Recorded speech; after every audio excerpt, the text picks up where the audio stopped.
Hello everyone, Poor Cynic here with Tyrant Reviews, and this is iOS 7 version 7.0. I'm going to be going over the main changes that have occurred between older iOSs and this version. There are some things I won't be able to cover because I am using an iPad 3, which doesn't have access to certain updates that came with iOS 7 like AirDrop. However, I will be touching on the things that are available, like iTunes Radio, and the general overall redesign.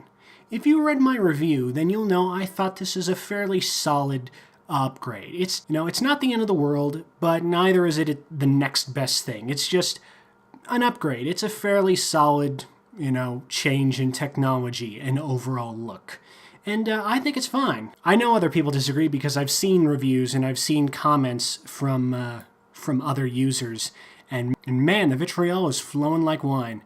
But I thought it was pretty solid. There are some changes I really like, there are some changes I really don't like, and I'll be covering them here. Now, as you can see, the general design has been changed to be more flat, more practical, more pragmatic, as opposed to the stylized version of iOS 6 and older. For instance, if we go into Calendar, we see it's very flat, it's very white, it doesn't have the date book feel of the previous iOS. It doesn't have that tan leather feel to it anymore. It doesn't have that look to it.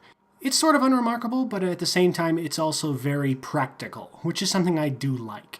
And as I don't use Calendar that often, but I wasn't really a big fan of the old design. Same with Notes. It was the yellow sticky pad. I wasn't a fan of that, and they've replaced it with just, again, flat white. It's very practical. It's a very pragmatically minded design overhaul, and I do like that. Now, as you can see, they've changed the look of the font. It's a lot thinner, a lot more restrained. And I know one of the most common complaints I've seen is that some people are having difficulty reading it.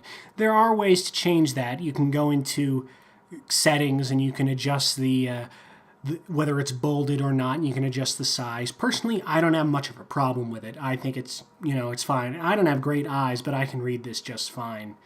It helps that everything is sort of distinctive. All the icons sort of are different enough to stand out. One of the big additions was iTunes Radio, and this is something I've really liked. You can see this is just an example of one of the songs on the radio. It's not playing at the moment. But you can put a star, it has a star system, so you can hit the star if you like it, and it'll adjust the radio station to accompany that. Now, disliking something on iTunes Radio is a bit different and a bit more complicated. There isn't actually a way to do it in the app itself. You actually have to activate Siri and tell her that you don't like this particular song. Once you tell Siri that, she'll turn off that particular song, or she'll stop playing that particular song and move ahead to the next one. And that's the way basically you dislike a song, and it's not a great method. It adds an unnecessary step. It seems a bit too complicated for me, as opposed to something like Pandora, where you just hit the downward pointing thumb. You also go under Info, or the little Info button there, and you can see what the song is. Go into the iTunes store and immediately purchase it, which is an excellent touch I really like. You can form a new station from this artist. You can form a new station from the song. You can tune the station to whether it's going to do just hits, just new stuff, or a mix of both, which is very nice. I like that. You can allow explicit tracks, and you can share the station with your friends.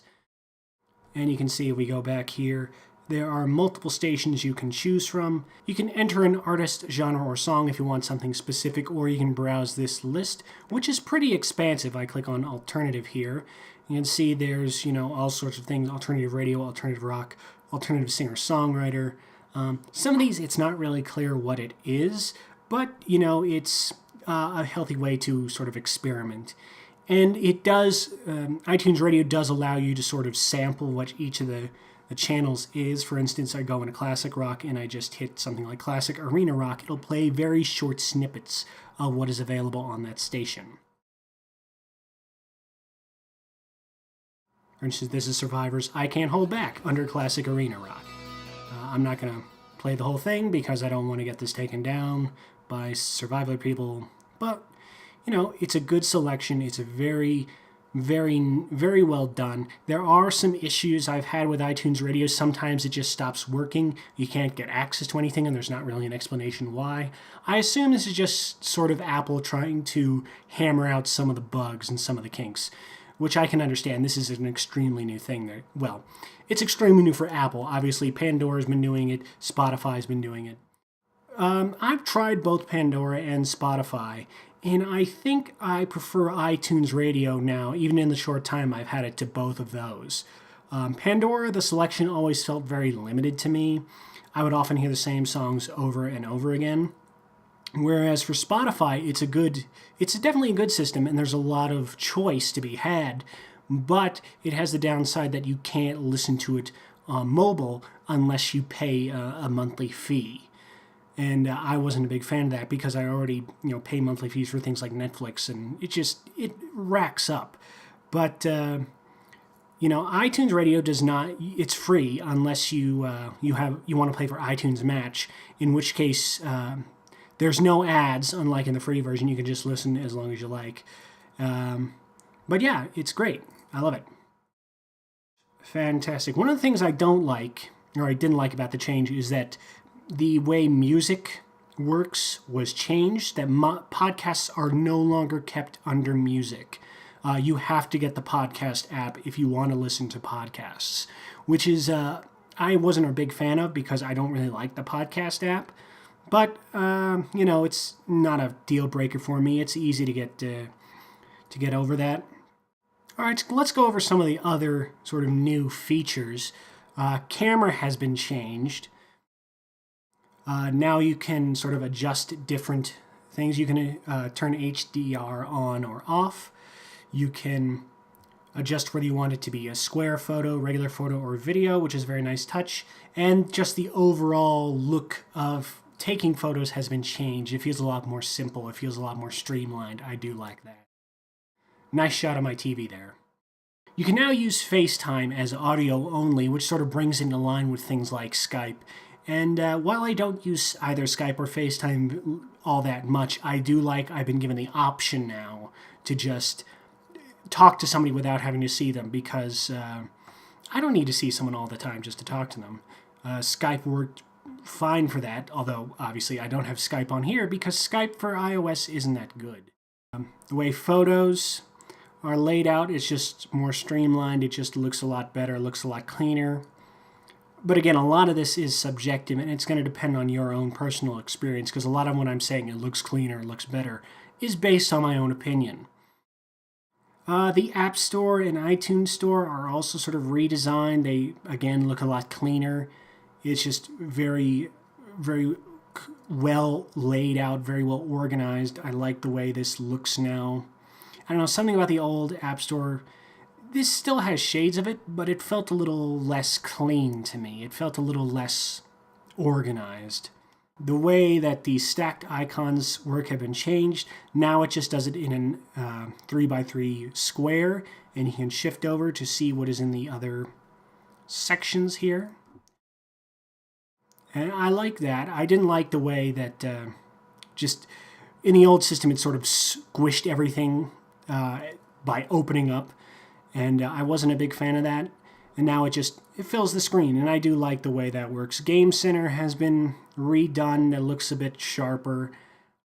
The old Game Center felt a bit mucky. Then again, I never really use Game Center anyway. I just like the way this looks, though, in comparison to the old one. So that's nice.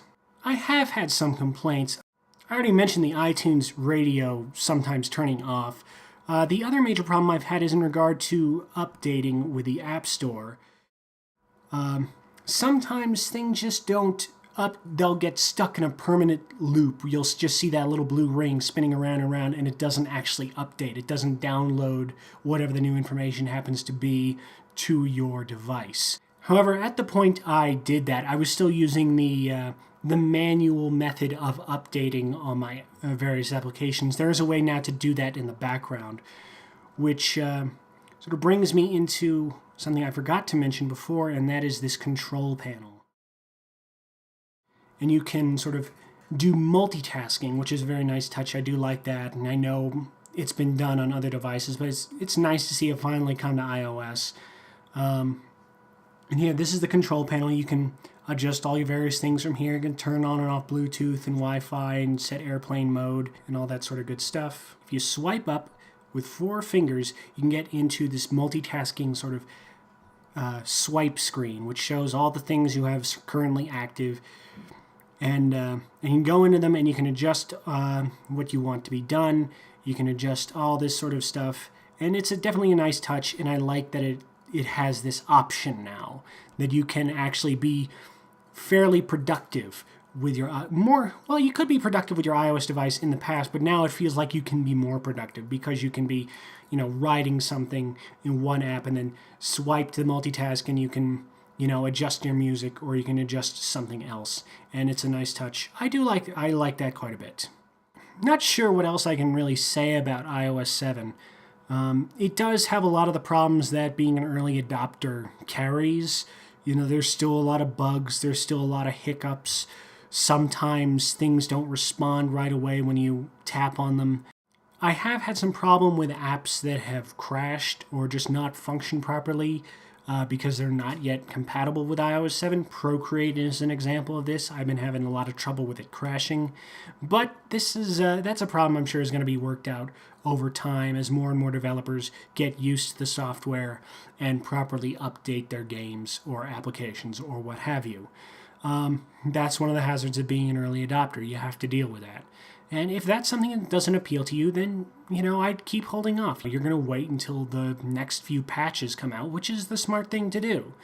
But if you decide to update, it's not going to be the end of your world. You're still going to be able to do most of what you like to do. You're going to be able to listen to music, your podcast. You're going to be able to write or play most of your games. You're going to be able to chat and FaceTime and take photos and organize them and everything you've been doing with them before.